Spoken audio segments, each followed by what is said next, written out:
Hoy conocemos Japón por su tecnología, por su fama de incansables trabajadores y por ciudades como Tokio, que parecen sacadas de una película de ciencia ficción que contrastan con los pueblos más tradicionales como Chicago, por ejemplo. Esto para no mencionar toda la cultura pop y audiovisual que consumimos de ese país en todo el mundo. Pero este Japón que nos es familiar hoy era muy distinto hasta el fin de la Segunda Guerra Mundial, cuando el ejército japonés no solamente era temido, sino que era considerado uno de los más sanguinarios y crueles del mundo. Tema muy delicado de tratar con los japoneses. A propósito de esto, en nuestro viaje a Japón nos contaron la historia de Hiro Onoda, un militar japonés en Filipinas que no sabía que se había acabado la guerra y que recién se rindió cuando lo encontraron en 1974, 30 años después de que hubiera acabado ese conflicto. Pero lo que no sabíamos es que esta historia nos iba a llevar a otra todavía más extraña relacionada con ese tema. Porque resulta que 30 soldados japoneses varados en una diminuta isla volcánica e ignorantes también de que la guerra había acabado, misma Segunda Guerra Mundial, luchaban en una competencia mortal por la única mujer que quedaba en la isla. La llamaban la abeja reina, y los hombres estaban dispuestos a luchar y matar por ella. Hoy, en Viajando se aprende, te cuento la historia de la reina de Anatahan.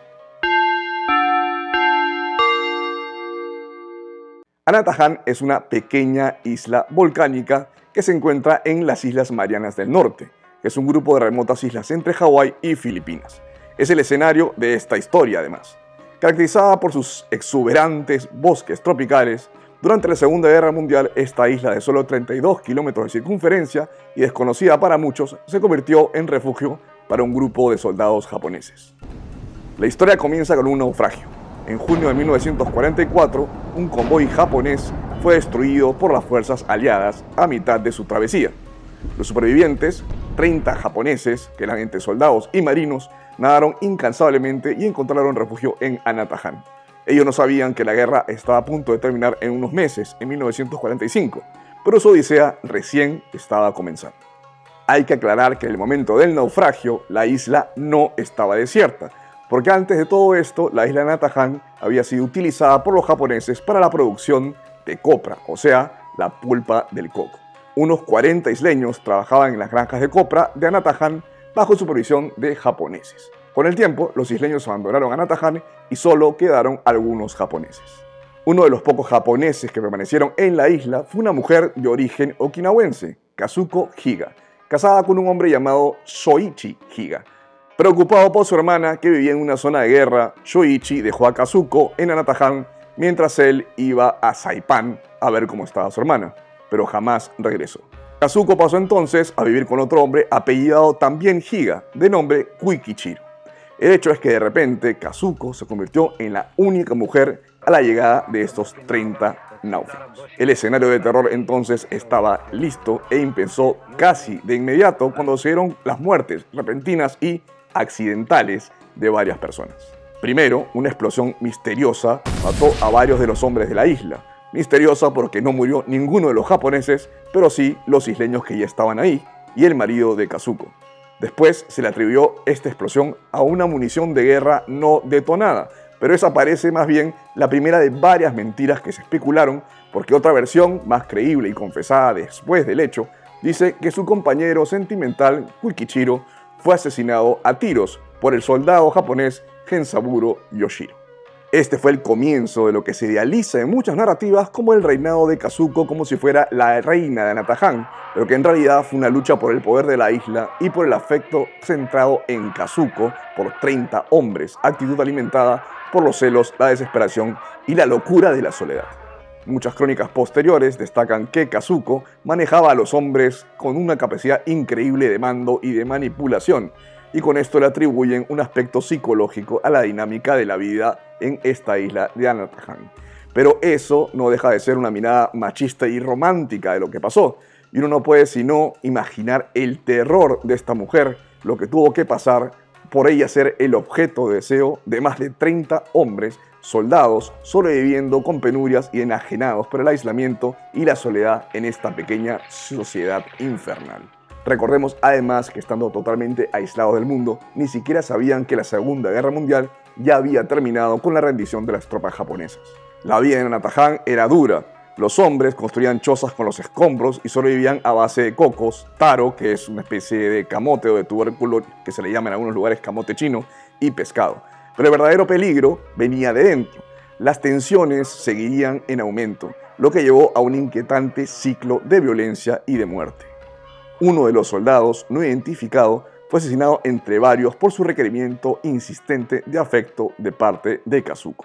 Yoshino, el asesino de la pareja original de Kazuko, a su vez fue apuñalado hasta la muerte por el soldado Morio Chiba, que murió en teoría de muerte natural. 2 hombres más se mataron en un duelo por su atención, y ella, para evitar más peleas, sufrimiento y conflicto, se casó entre comillas con varios más. Uno de ellos, llamado Richiro Yanagibashi, se ahogó en el océano, pero se duda que haya sido accidental y parece que también fueron varios de los hombres de la isla que lo mataron. En total, unos 11 hombres murieron en Anatahan a lo largo de esos años. Algunos fueron accidentales y otros asesinados. A estas alturas, las disputas ya no solamente eran evidentemente por el amor de Kazuko, sino también por el liderazgo en esta pequeña colonia de enajenados.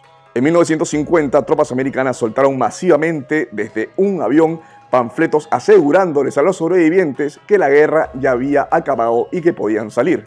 Pero los japoneses se negaron a entregarse, pensando que eran solo mentiras de los norteamericanos. Para ese año, 1950, se dice que los hombres ya no competían por Kazuko, y más bien se les ocurrió la genial idea de que si la eliminaban, ya se podrían perdonar entre ellos, ¿no? Y quedar todos como amigos. Evidentemente, cuando Kazuko se enteró de que su vida corría peligro, huyó a esconderse en la isla y al parecer le hizo señas a un barco estadounidense que pasaba por allí para que la rescataran. Según otra versión, un japonés que trabajaba para el gobierno estadounidense fue a Anatahan y convenció a Higa para que se entregue, se rindiera a ella y así también el resto de los hombres que estaban en la isla. Pero el 30 de junio de 1951, finalmente los 19 japoneses restantes se rindieron, cuando los estadounidenses dejaron caer cartas de los propios familiares de los hombres, instándoles a rendirse ya que la guerra efectivamente había terminado. A partir de entonces ondearon banderas blancas al ver los aviones estadounidenses. Los estadounidenses inmediatamente enviaron barcos a Anatahan para recoger a los japoneses. La Segunda Guerra Mundial finalmente había terminado 6 años después de los hechos para estos soldados japoneses. Se dice que con el tiempo Kazuko regresó a Okinawa, donde se encontró por casualidad con su primer marido. Volvieron a ser marido y mujer, y si esto es verdad, la vida hace que las cosas cierren en círculo, pero como mucho de esta historia parece más bien una narrativa de cuento. La historia de Anatahan y su reina ha inspirado películas y libros, capturando la imaginación de muchos. La adaptación más famosa, que es con la que hemos estado ilustrando parte de esta historia, es la película de Joseph von Sternberg de 1953 que se llama La saga de Anatahan, que retrata esta compleja historia de supervivencia, autoridad y comportamiento humano en circunstancias extraordinarias, pero la romantiza muchísimo. La historia de la reina de Anatahan es mucho más que un relato de supervivencia. Habla del poder del aislamiento, de la necesidad humana de tener una estructura social y de la línea a veces difusa entre la realidad y el engaño. Sin embargo, después de todos estos años, y aunque es un poco desconocida, sigue siendo una historia cautivadora para los que nos interesan los relatos de viajes oscuros y ocultos. Y así como esta historia curiosa que descubrimos viajando, hay muchas parecidas, como esta, en la que te contamos cómo después de que un húngaro bastante loco destruyó un tesoro del Vaticano, fue un pequeño pueblo de Puno, en el Perú, el que ayudó al Papa a recuperarlo. Soy JL Pastor de Test Travel Bloggers y recuerda siempre que viajando se aprende.